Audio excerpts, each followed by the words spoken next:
Cristo el Señor resucitó, su amor fue más fuerte que la muerte.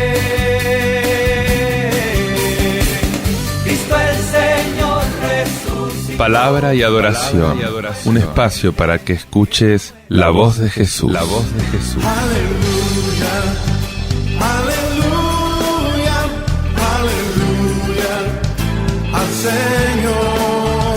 Aleluya, aleluya, aleluya al Señor. Paz y bien, te habla Fray Alejandro. De nuevo encontrándome contigo para invitarte a sumergirte en el misterio de la palabra de Dios. Esta palabra que en este día quiere renovar tu vida, tocar tu corazón, abrirte nuevos horizontes. Quiero presentarte ahora una lectura de la palabra tomada del primer libro de los Reyes, del capítulo 19, versículo 16 hasta el 21. Este relato de la vocación de Eliseo, que es muy rico en símbolos, y que aparece en esta lectura todo el tema del seguimiento. En este caso, el seguimiento de Eliseo al profeta Elías. Y esto también se va a repetir después en el Evangelio, donde se plantea el seguimiento de Cristo. Escucha lo que te dice la palabra. El Señor dijo a Elías: a Eliseo, hijo de Safat, de Abel Mejolá, lo ungirás profeta en lugar de ti. Elías partió y encontró a Eliseo, hijo de Safat, que estaba arando. Delante de él había 12 yuntas de bueyes, y él iba con la última. Elías pasó cerca de él y le echó encima su manto. Eliseo dejó sus bueyes, corrió detrás de Elías y dijo: déjame besar a mi padre y a mi madre, y luego te seguiré. Elías le respondió: sí, puedes ir. ¿Qué hice yo para impedírtelo? Eliseo dio media vuelta, tomó la yunta de bueyes y los inmoló. Luego con los arneses de los bueyes asó la carne y se la dio a su gente para que comieran. Después partió, fue detrás de Elías y se puso a su servicio. Elías es el protector de los pobres. El profeta Elías es el defensor del monoteísmo. Y está sufriendo una persecución muy dura que incluso llega a desearse la muerte. Está muy descorazonado. Pero el Señor no lo abandona en su vida. Lo reconforta con una comida, con una bebida milagrosa. Te acordarás seguramente del relato. Y así él va a poder continuar su ruta hasta la montaña de Dios, hasta el Horeb, en una peregrinación de 40 días y 40 noches, un número evocador, un número que hace referencia a un tiempo necesario para hacer una experiencia completa. Y después del encuentro, el Señor le ordena volver a su pueblo para que continúe luchando, para que la historia pueda seguir su curso. Y por eso tiene que ungir a 2 reyes. En realidad esta tarea después la realizó Eliseo, pero el autor goza haciéndola remontar hasta el maestro. Y además unge también a un sucesor en su oficio. Y es Eliseo. ¿Y qué podemos decir de comentario a este texto que acabas de escuchar? El relato expone la vocación de Eliseo, la llamada, e intenta acreditarlo justamente como un sucesor legítimo de Elías, del gran profeta, el padre de los profetas. Es que la llamada divina es muy diversa, pero no por ser diversa es menos auténtica. La de Elías, por ejemplo, se asemeja mucho más a la de Moisés. Los dos se encuentran con el Señor en el monte Horeb, aunque en el caso de Moisés, entre rayos y truenos, y en el caso de Elías, en medio de una brisa suave. Fíjate, Dios es libre, Dios incluso es paradójico en su forma de manifestarse, hace lo que quiere. Y los dos dejan a un sucesor como continuador de su misión. En el caso de Moisés deja a Josué. que recibe el bastón de mando, y Eliseo, en el caso de Elías, sobre quien le echa un manto como signo de la investidura, signo de la invocación. Y por el contrario, la llamada de Eliseo no está envuelta en una teofanía, en una gran manifestación de Dios. Es mucho más prosaica, podríamos decir. Mientras él está realizando sus labores, su trabajo agrícola, de la misma manera que Moisés, según otro relato, o David, o Amós, o Gedeón, o Samuel, o Saúl, o Simón, Andrés, tantos otros. Algunos guardaban las ovejas, otros realizaban otras tareas, y Dios allí los llamó, en medio de su trabajo. Y acá el Señor entonces manda a Elías a ungir a Eliseo como profeta. Es algo inaudito en el mundo bíblico. ¿Por qué? Porque esto era un privilegio exclusivo de los reyes y de los sacerdotes. Y de hecho, cuando llega el momento oportuno, Elías no lo unge. ¿Qué es lo que hace? Le echa encima su manto milagroso. Y el manto une al maestro y al discípulo en esa tarea ininterrumpida de la misión profética. Eliseo se despide de sus padres, lo celebra con un banquete, porque la llamada de Dios implica un cambio generoso de vida, y por eso sacrifica los bueyes, esos bueyes con quienes estaba arando, con quienes obtenía los ingresos para su vida, porque toda llamada tiene que ser alegre, y por eso él la celebra con un banquete. ¿Qué reflexión podemos hacer de todo esto?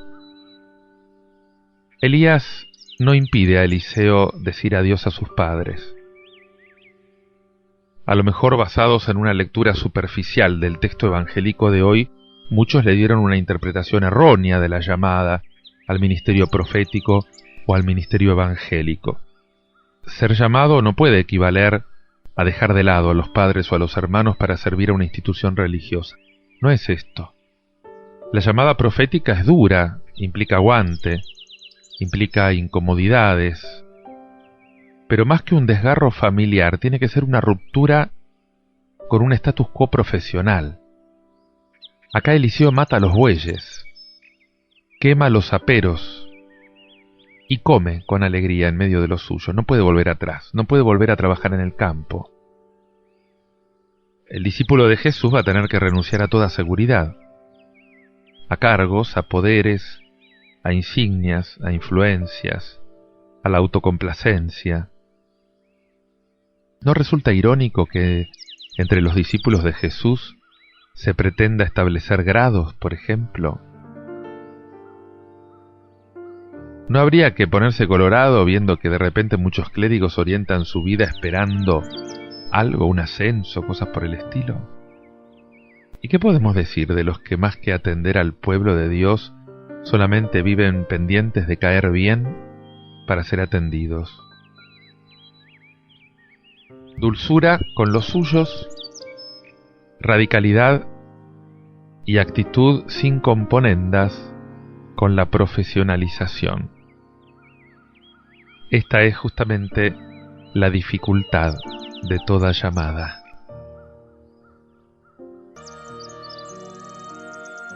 Elías había recibido la unción y le pasa esa unción a Eliseo. No le pasa solo una tarea, ora para que el Espíritu Santo lo tome y lo llene de su poder para realizar la misión. Te invito a que lo medites escuchando este canto de Alex Roa, Unción del Cielo.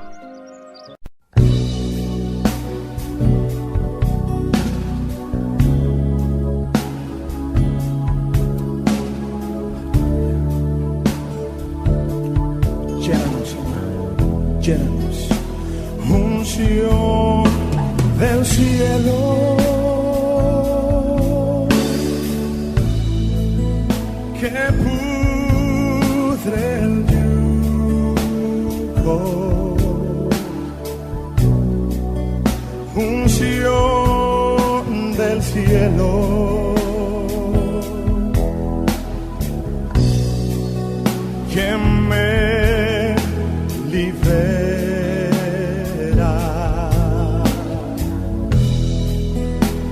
aceite fresco, derrama hoy sobre mi vida.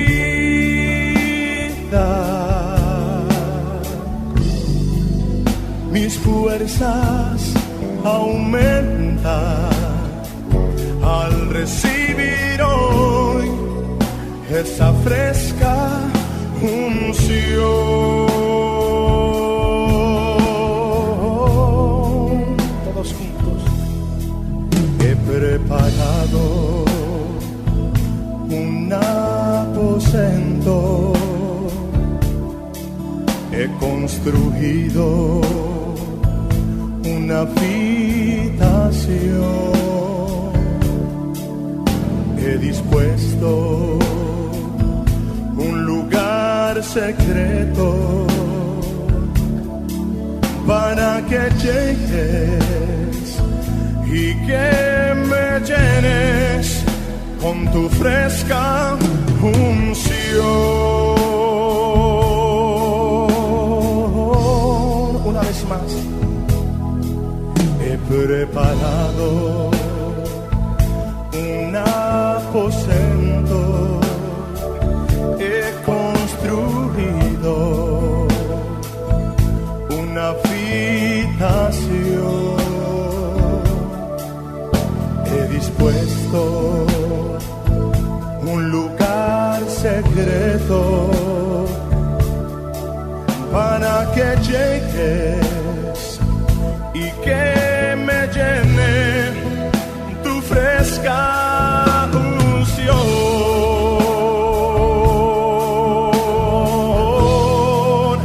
Unción del cielo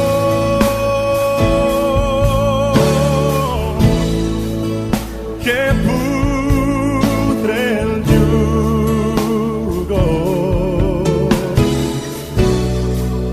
Unción del cielo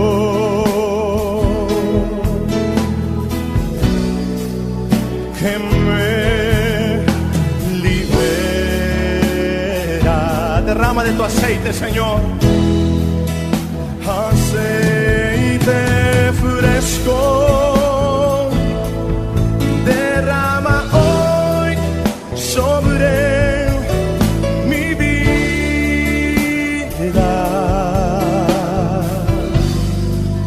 Mis fuerzas aumentan al recibir hoy esa fresca unción. Unción del cielo, sí, que pudre el yugo. Unción del cielo, aleluya, que me libera. Oh, aceite fresco, derrama hoy sobre mi vida. Mis fuerzas aumentan al recibir hoy esa fresca unción.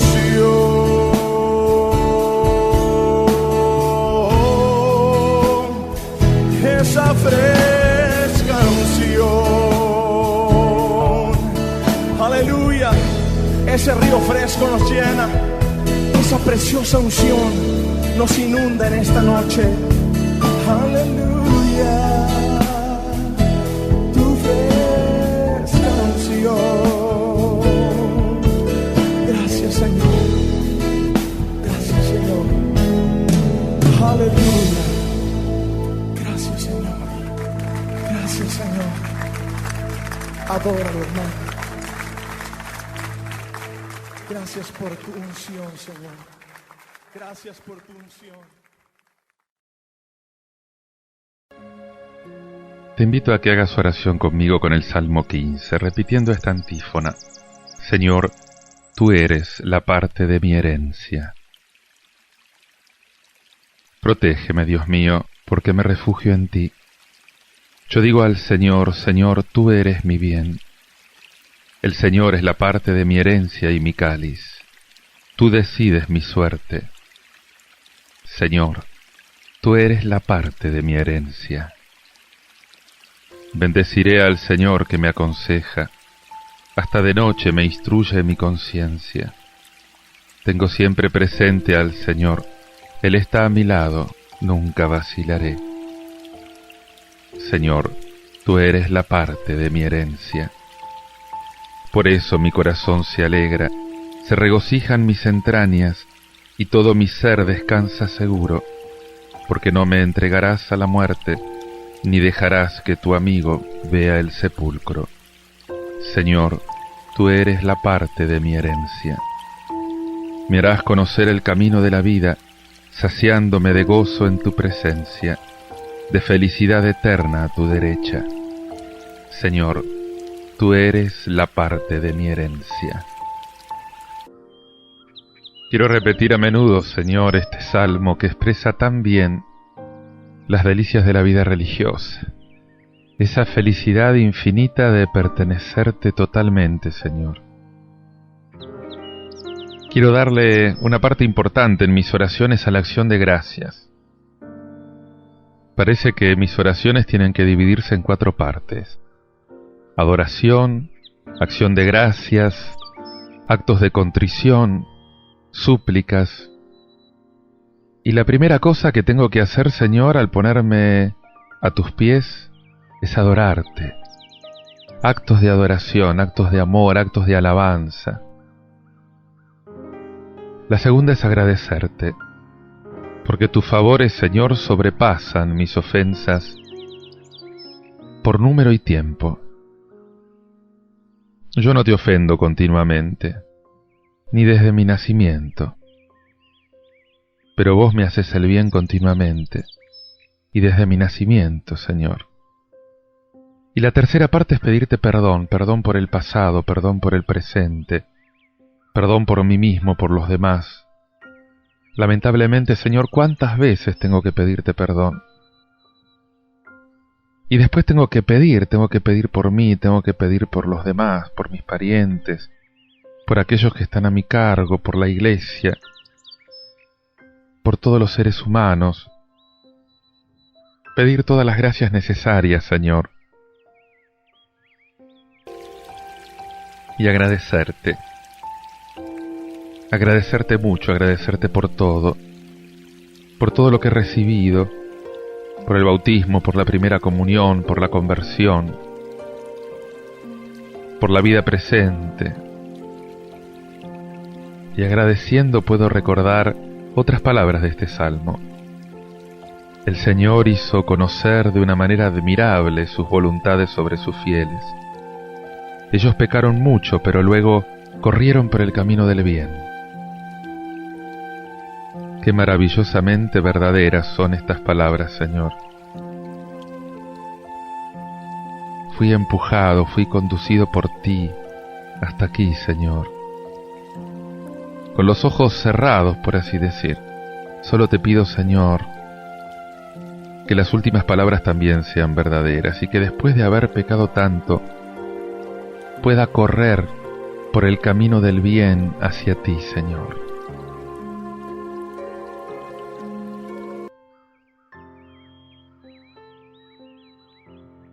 Y dice al final: bendeciré al Señor que me ha dado la inteligencia. Hasta de noche me instruye por los movimientos de mi corazón. Veo a Dios siempre en mi presencia. Está a mi lado para que nunca vacile. Por eso mi corazón se alegra y mi lengua no se contiene de felicidad. Hasta mi carne descansa con la esperanza de la resurrección. Tú no dejarás, Señor, a mi alma en el abismo. No vas a permitir que tu santo vea la corrupción. Me hiciste conocer los caminos de la vida. Me vas a llenar de gozo en tu presencia, Señor.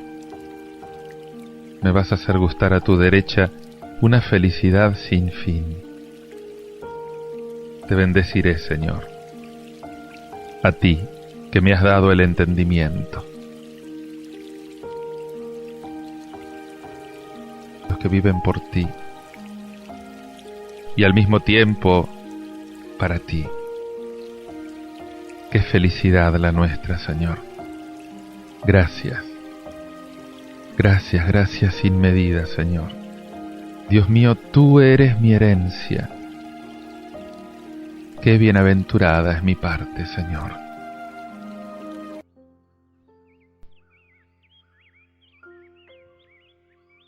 Qué importante es repetir con frecuencia estas palabras, Señor,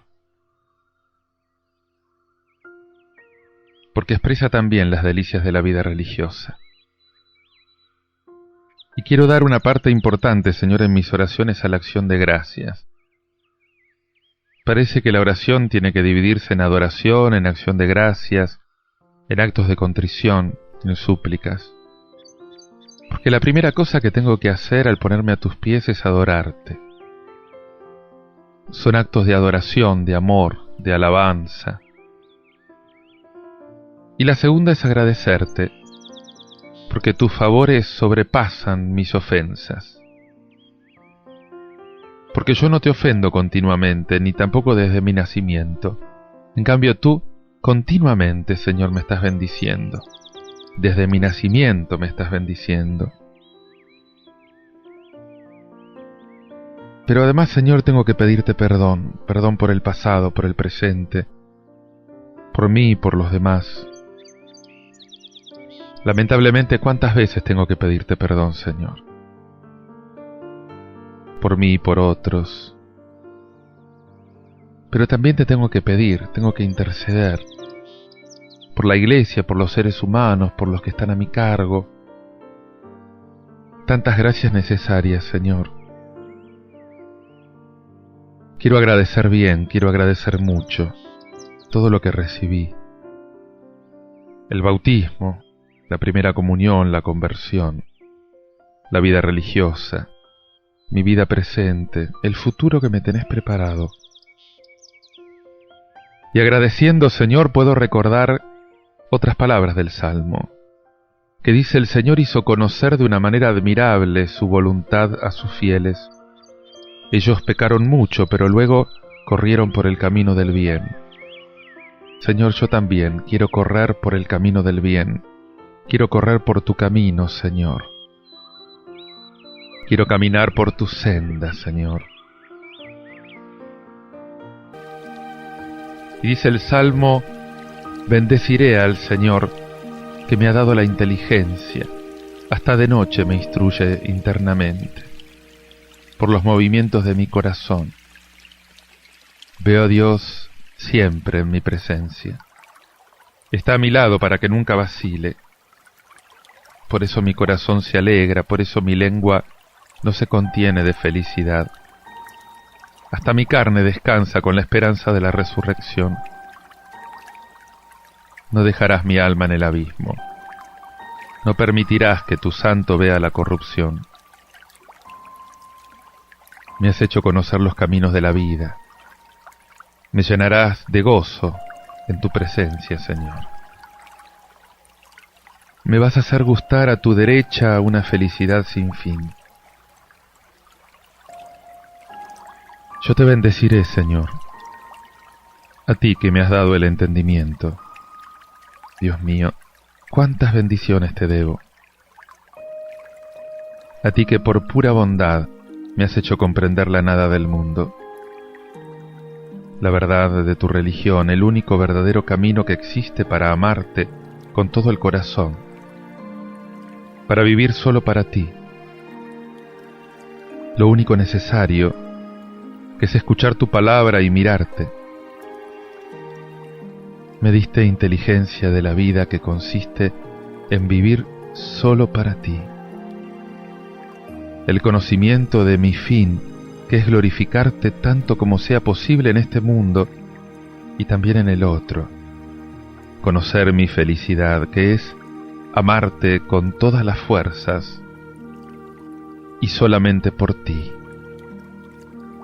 Por eso te bendigo, Señor. Dame la gracia de amarte cada día más, Señor. Te invito a que continúes orando con este tema de John Carlo. Confianza yo tendré.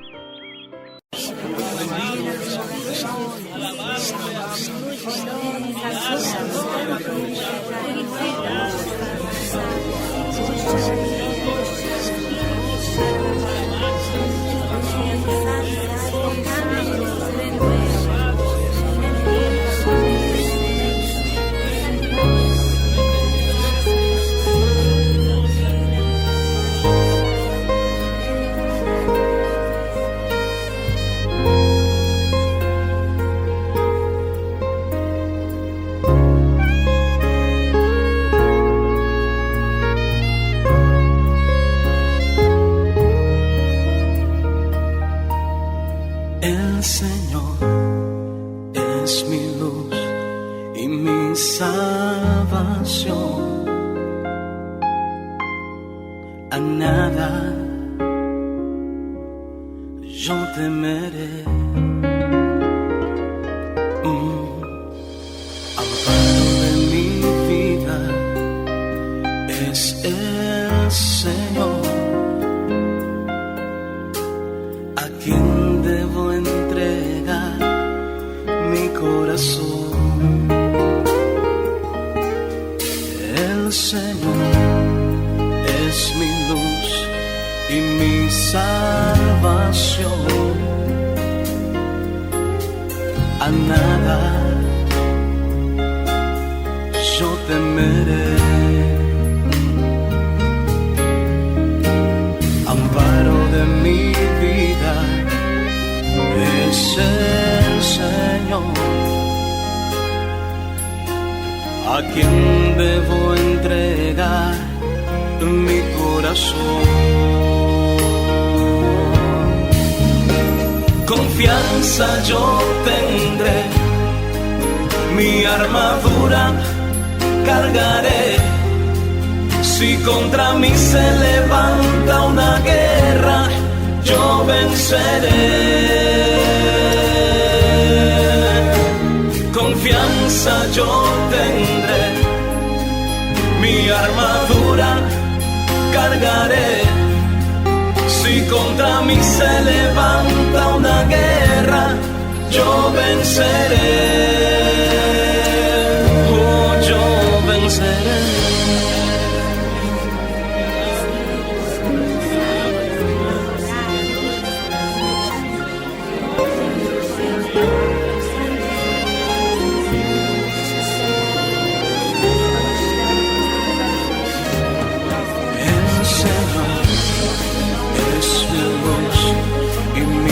Salvación. A nada yo temeré. Amparo de mi vida es el Señor. ¿A quién debo entregar mi corazón? Confianza yo tendré, mi armadura cargaré. Si contra mí se levanta una guerra, yo venceré. Confianza yo tendré, mi armadura cargaré. Si contra mí se levanta una guerra, yo venceré. Oh, yo venceré.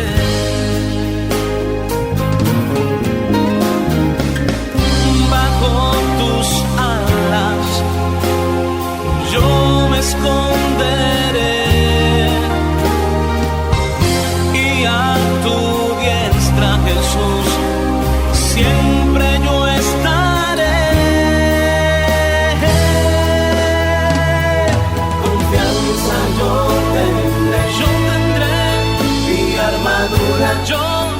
cargaré. yo cargaré. Si contra mí se levanta una guerra, yo venceré. Yo venceré, yo venceré. Confianza yo tendré, Confío en ti, mi armadura cargaré.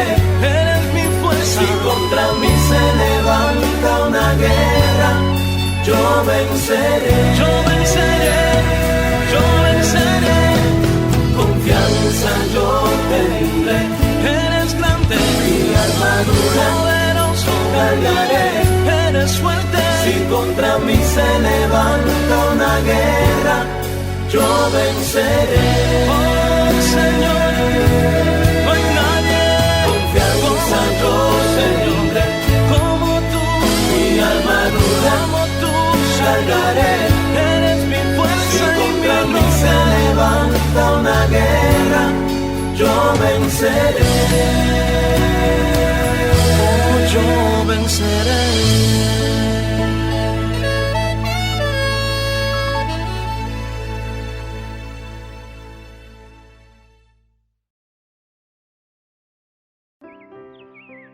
En la antigüedad, a veces un esclavo era liberado del dominio de un amo para pasar al dominio de otro. El cristianismo es una liberación total. Sin embargo, esta liberación total va a estar regulada, y va a estar regulada por el amor al prójimo. ¿Por qué? Porque sin este amor faltaría el clima necesario para el ejercicio de cualquier libertad verdadera. Escuchá lo que te dice el apóstol San Pablo en la carta a los Gálatas, capítulo 4, del 31 al 5:18. Hermanos, esta es la libertad que nos ha dado Cristo. Manténgase firmes para no caer de nuevo bajo el yugo de la esclavitud. Ustedes, hermanos, han sido llamados para vivir en libertad, pero procuren que esta libertad no sea un pretexto para satisfacer los deseos carnales. Háganse más bien servidores los unos de los otros por medio del amor, porque toda la ley está resumida plenamente en este precepto: amarás a tu prójimo como a ti mismo. Pero si ustedes se están mordiendo y devorando mutuamente, tengan cuidado, porque terminarán destruyéndose los unos a los otros. Yo los exhorto a que se dejen conducir por el Espíritu de Dios, y así no serán arrastrados por los deseos de la carne, porque la carne desea contra el Espíritu, y el Espíritu contra la carne. Ambos luchan entre sí, y por eso ustedes no pueden hacer todo el bien que quieren, pero si están animados por el Espíritu, ya no están sometidos a la ley. La vocación de ustedes es la libertad. Pablo se dirige a un grupo de iglesias de un territorio concreto que se dejaron seducir por los judaizantes. Estos judaizantes que quieren deformar el Evangelio de Cristo, dice él. Y el contexto de esta carta es un contexto muy polémico. Él dice: me maravillo de que abandonen tan pronto a Dios, que se pasen tan pronto a otro evangelio, versículos 1-6. La actitud de los cristianos de las iglesias de Galacia sorprendió a Pablo. Cómo retornan a esos elementos sin fuerza ni valor, a los cuales quieren servir de nuevo. Es que los Gálatas ponen en crisis la raíz de la misión de Pablo, que procede de la cruz de Cristo y se aguanta en la cruz de Cristo. Y Pablo no está dispuesto a rebajar la novedad de la cruz en un mundo seducido por diversas ofertas. La reacción de Pablo es contundente. Jesucristo, por la cruz, nos obtuvo la verdadera libertad. La libertad de los hijos de Dios. Capítulo 5, versículos del 1 al 12. Es que la libertad cristiana se expresa, se desarrolla en el servicio fraterno, en el amor, que es la plenitud de la ley. El cristiano no está en contra de la ley, pero la vive en su mayor profundidad. El amor, el servicio a los demás. Y así el cristiano ya no está bajo la ley, sino que está identificado con la plenitud de la ley. Ahora está llamado a ser libre en Cristo, está llamado a dejarse guiar en esta vida nueva por el Espíritu Santo, que es el que nos da la verdadera libertad, que es el que nos da la plenitud. El capítulo 5 de la carta a los Gálatas es la conclusión auténtica de esta carta. Pablo no aporta nuevas perspectivas sobre la libertad cristiana, pero resume con mucha pasión los puntos esenciales de todo lo que dijo sobre este tema, de todo lo que le preocupa, sobre todo de que sus corresponsales adopten un estilo de vida que manifieste esa libertad obtenida por Jesucristo. Esta lectura recuerda a primera vista el tema general de la carta a los Gálatas, que es la libertad que Jesús nos ganó. Y muestra, fíjate que la libertad auténtica se vive en la obediencia a la verdad y al Evangelio. Sin verdad no hay libertad. Sin el Evangelio, sin la buena noticia, no hay libertad verdadera. Libertad no es hacer lo que uno quiere. Libertad no es dejarse guiar por los instintos, eso lo hace un perrito, pero que no es libre. Libertad es servir a la verdad sobre Dios y sobre nosotros mismos. El primer versículo afirma que nuestra liberación, esa liberación que Jesús nos trajo, es algo total, pero no especifica de qué.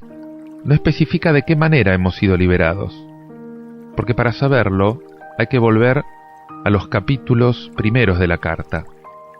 Lo que libera al hombre, ¿qué es? Es la cruz, y lo libera radicalmente. Y esta liberación se hace personal cuando cada hombre concreto escucha la predicación apostólica y se adhiere a la predicación apostólica. Y acá encontramos de nuevo, a propósito de la libertad, este esquema que Pablo desarrolló ya en Romanos 5, 6, 11 y en 2 Corintios 5, 14, 21, cuando trató el tema de la justificación, de la reconciliación. La libertad es una realidad ya adquirida para la humanidad y adquirida por iniciativa de Dios y por la muerte de Cristo. Él ya nos dio la libertad. Pero ¿qué es lo que falta? Falta la integración de cada hombre en este misterio de libertad. Y esto es precisamente lo que viene a hacer el apóstol. ¿Por qué falta? Y porque es como que el Señor hubiera hecho brotar una fuente de la roca que me da agua viva, que me salva, pero yo tengo que ir a beber. Yo no hago mía esa fuente hasta que yo no decido recibir esa fuente de vida. ¿Te das cuenta? ¿De qué fuimos liberados? En la carta a los Gálatas, Pablo piensa sobre todo en la liberación de las prácticas de la ley judía. La circuncisión, los días sagrados, todas las prescripciones, esos 600 y pico preceptos que había que cumplir para estar en regla con Dios. Una carga terrible. Fuimos liberados de esto. Y él designa estas prácticas con la imagen del yugo. De todos modos, la libertad evangélica se opone no solamente a la esclavitud de la ley, se opone a toda esclavitud religiosa, a toda alienación del hombre debida a lo sagrado. Además de esto, el amor es la expresión de esta libertad cristiana. En primer lugar, porque es el cumplimiento de la ley, lo dice el versículo 14, la vida religiosa y la vida moral, liberada de esas sobrecargas legalistas infinitas, entonces puede concentrarse en el precepto único del amor, se concentra en lo más importante, que es el amor. Y en segundo lugar, porque el amor y el servicio a los demás permiten liberarse de la esclavitud de la carne, o sea, del egoísmo. Los versículos 16 a 17 desarrollan precisamente esta oposición entre carne y espíritu. La carne designa el camino que elige el hombre dominado por su autosuficiencia. sin contar con la ayuda especial de Dios y del Espíritu. La exhortación de Pablo a elegir entre la carne y el Espíritu muestra claramente que el creyente no queda introducido automáticamente en la esfera de la salvación.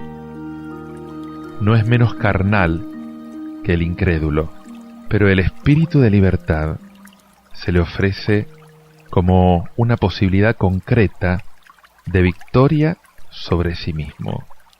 Solo en el Espíritu de Dios el hombre puede ser verdadera y totalmente libre.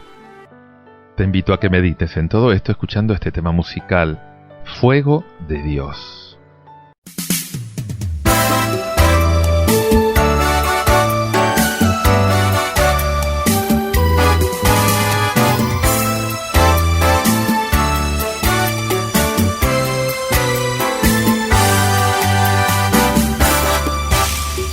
Sé que allá en el monte Oreb la zarza ardía y no se consumía. Para 3 adolescentes el horno ardiente parecía frío. Para el pueblo de Israel el fuego de Dios cambió la noche en día. Y ese fuego hoy está aquí, deja que se encienda en ti. El fuego de Dios trae vida. Nací en ese fuego del Espíritu Santo que está aquí. Y entre brasas vivas estoy predicando. El corazón siempre está quemando.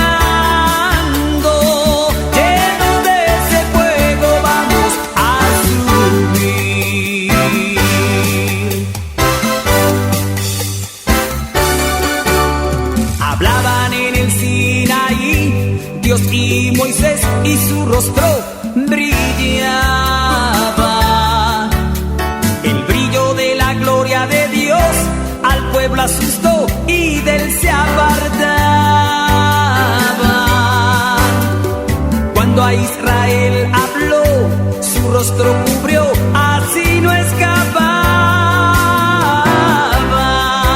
Si ese fuego hace tanto bien para aquellos que son parte de él, el fuego de Dios trae vida. Nací en ese fuego del Espíritu Santo que está aquí. Y entre brasas vivas estoy predicando. El corazón siempre está quemando. Lleno de ese fuego vamos a subir.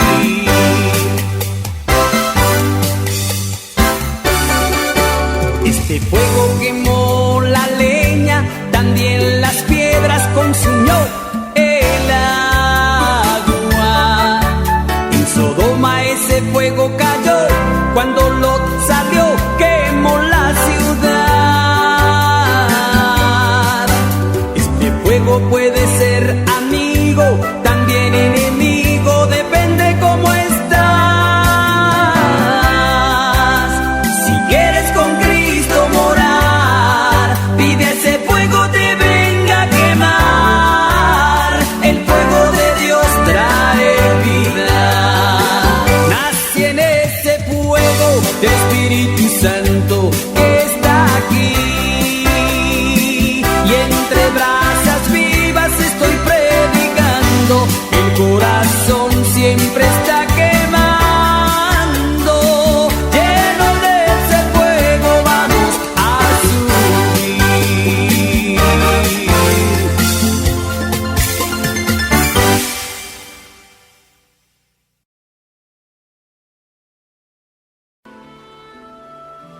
Quiero proclamarte ahora un evangelio tomado del Evangelio de San Lucas, capítulo 9, versículos 51 al 62. Escucha lo que te dice el Señor. Cuando estaba por cumplirse el tiempo de su elevación al cielo, Jesús se encaminó decididamente hacia Jerusalén y envió mensajeros delante de él. Ellos partieron y entraron en un pueblo de Samaria para prepararle alojamiento. pero no lo recibieron porque se dirigía a Jerusalén.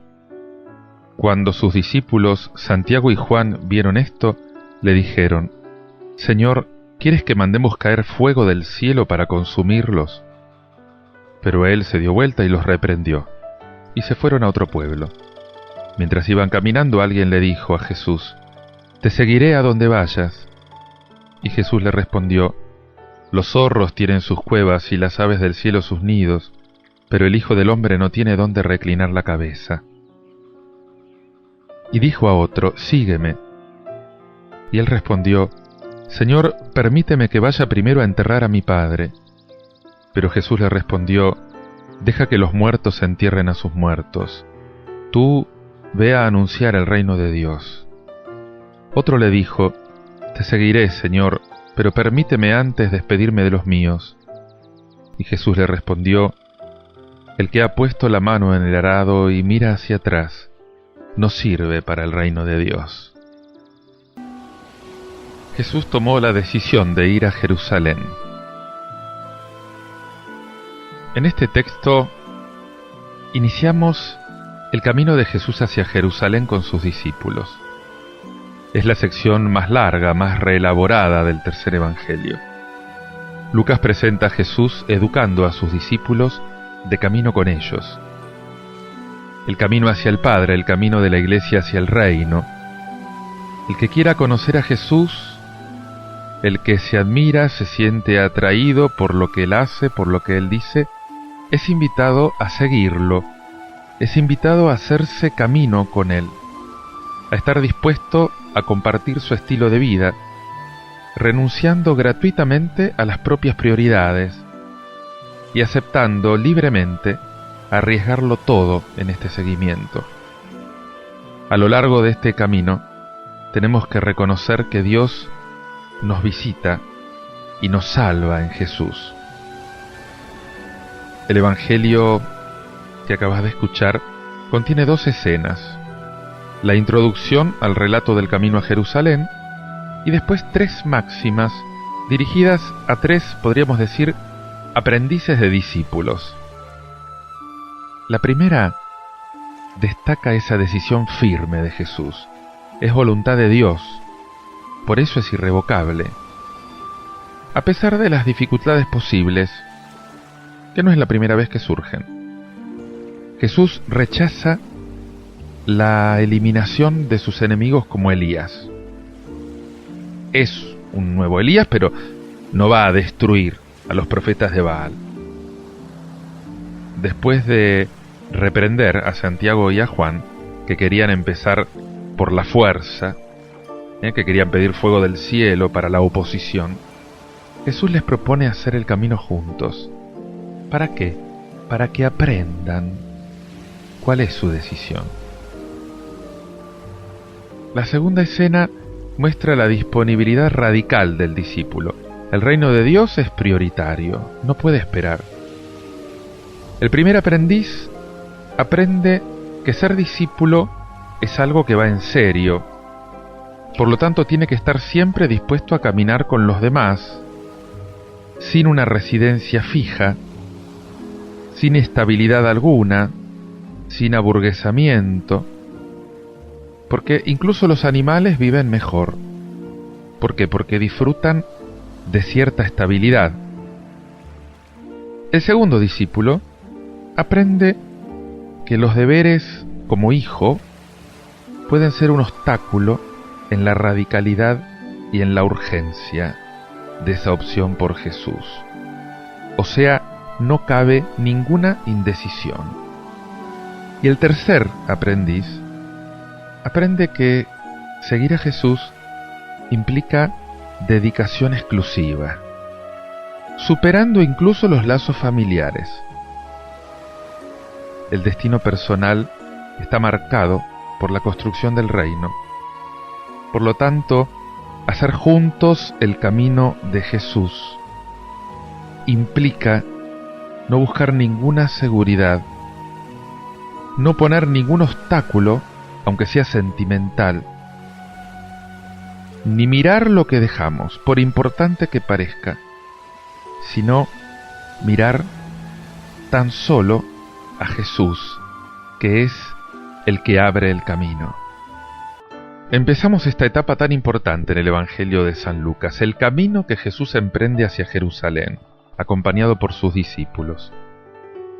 A lo largo de toda su vida, Jesús había vivido habitualmente en Galilea, pero ahora va hacia Jerusalén. Habla de sufrir fuera de la puerta de la ciudad. San Lucas dedica casi la mitad del Evangelio a narrar este viaje, este largo camino a Jerusalén. Y las dos escenas que acabas de escuchar están situadas en el comienzo de este viaje. Voy a destacar algunas cosas. Primero, contra el fanatismo.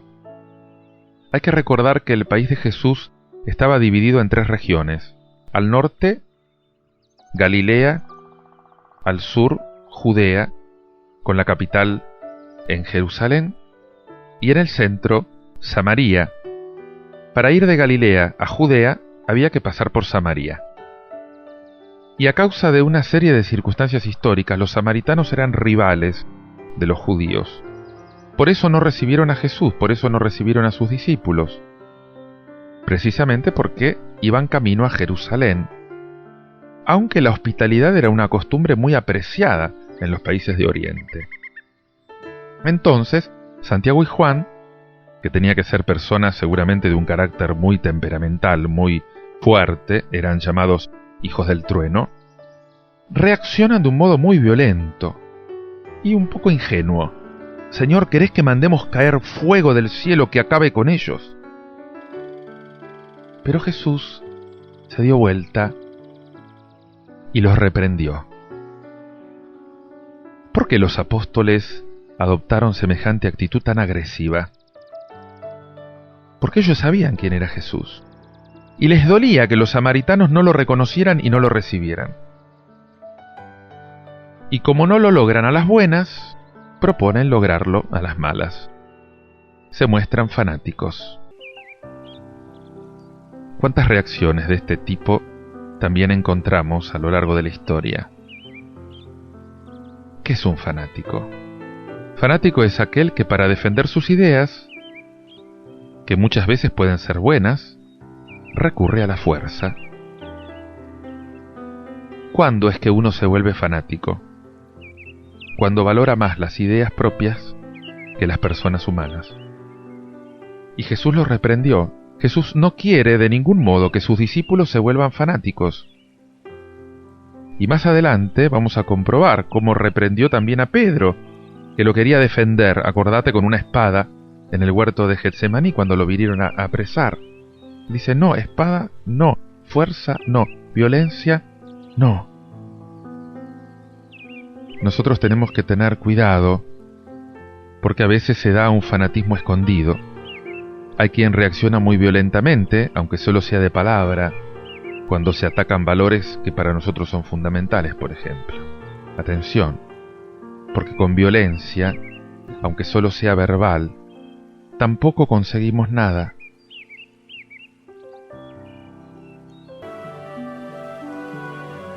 La segunda cosa que tenemos que destacar,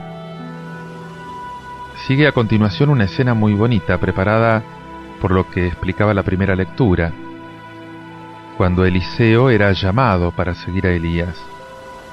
En el Evangelio aparecen 3 personas que quieren seguir a Jesús. 2 son llamadas por Jesús y la otra va espontáneamente. Quieren seguirlo, pero con condiciones. Y Jesús le responde al primero que yendo con él no va a obtener ningún beneficio temporal. Y los 2 que siguen exigen condiciones. O sea, están dispuestos a seguirlo, pero antes tienen cosas que arreglar. Déjame primero a ir a enterrar a mi padre. Y Jesús insiste en que el seguimiento tiene que ser de todo corazón y sin condiciones. Resumiendo, Jesús no quiere que seamos fanáticos, pero tampoco nos propone un evangelio que no comprometa nada. Lo contrario de no ser fanático no es tener una actitud floja, como la de los chicos, que primero se anotan, después se borran, Jesús nos propone un seguimiento total, definitivo y urgente. Este Evangelio de hoy nos tiene que ayudar, por una parte, a no dejarnos dominar por el enojo cuando vemos las críticas sobre la Iglesia, esas críticas que creemos infundadas o que sabemos que son falsas, o cuando leemos un artículo en el diario que tiene una expresión anticlerical que nos duele, y por otra parte, nos tiene que animar a seguir a Jesús con constancia, a seguirlo por encima de todo. De ningún modo tenemos que ser personas fanáticas, violentas, pero tampoco tenemos que ser personas flojas, que no se comprometen con aquello que han decidido. Te invito a que medites en todo esto y lo ores escuchando este tema musical de Ani Puello, Te seguiré.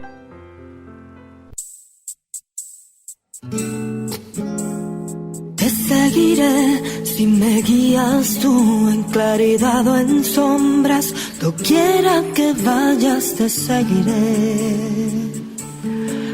Oh Jesús,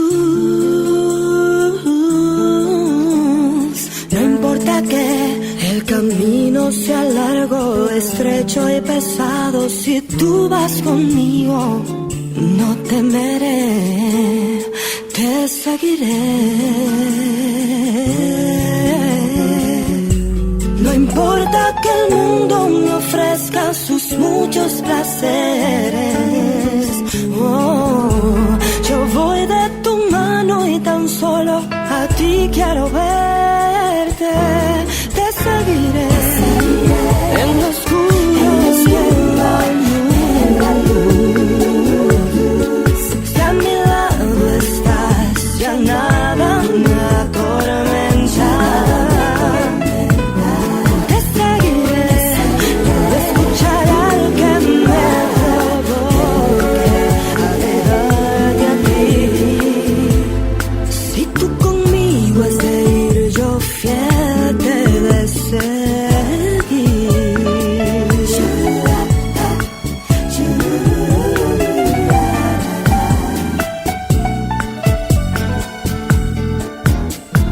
Te seguiré si me guías tú en claridad o en sombras. Doquiera que vayas, yo te seguiré.